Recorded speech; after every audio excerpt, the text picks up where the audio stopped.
While threat of an Iranian attack on Israel is far from over, there is hope that progress in the Gaza ceasefire deal could delay the promised retaliatory strike. However, uncertainty still looms. Well, it still looms large over a deal. In the latest, U.S. Secretary of State Anthony Blinken has postponed his West Asia trip, and U.S. President Joe Biden has said that a Gaza ceasefire deal this week could hold Iran back from direct offensive against Israel. Asked if a truce between Israel and Hamas could stave off an Iranian assault, Biden said that was his expectation, adding that while negotiations were getting hard, he was not giving up. We'll see what Iran does, and we'll see what happens if there's any attack. But I'm not giving up. Tied together. Do you have the understanding that Iran could cease or stop doing an action if a ceasefire deal was possible? That's my expectation, but we'll see. Thank you. Biden's comments came after Iranian officials said that a promised retaliatory strike could be delayed to allow talks to progress.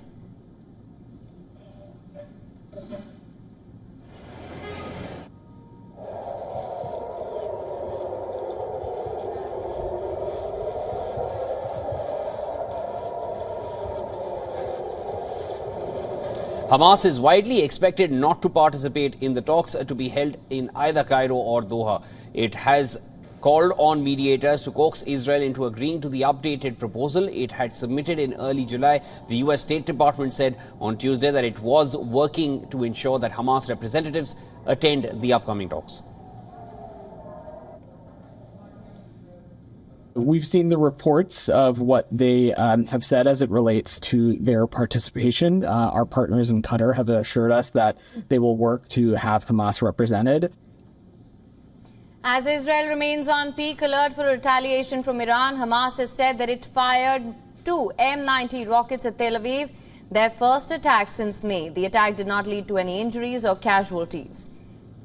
Meanwhile, Hezbollah says it has launched a series of strikes against sensitive Israeli military sites targeting their technical and espionage equipment at the Al-Samka, Ramia and Misgav sites. The group also said it carried out a missile attack hitting a group of Israeli troops around an Israeli military site near the settlement of Matar.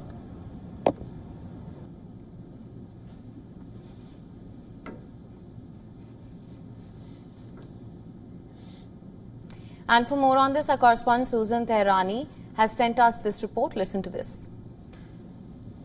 U.S. Secretary of State Anthony Blinken has postponed his Middle East trip due to uncertainty about the situation in the region. The trip was planned to include stops in Qatar, Egypt, as well as Israel. And according to Axios, the delay comes as the U.S. prepares for potential Iranian attacks and amid ongoing violence between Israel and Hamas. The U.S. has increased its regional military presence and is pushing for a ceasefire deal, which it sees as a key to buying peace before the upcoming U.S. presidential election.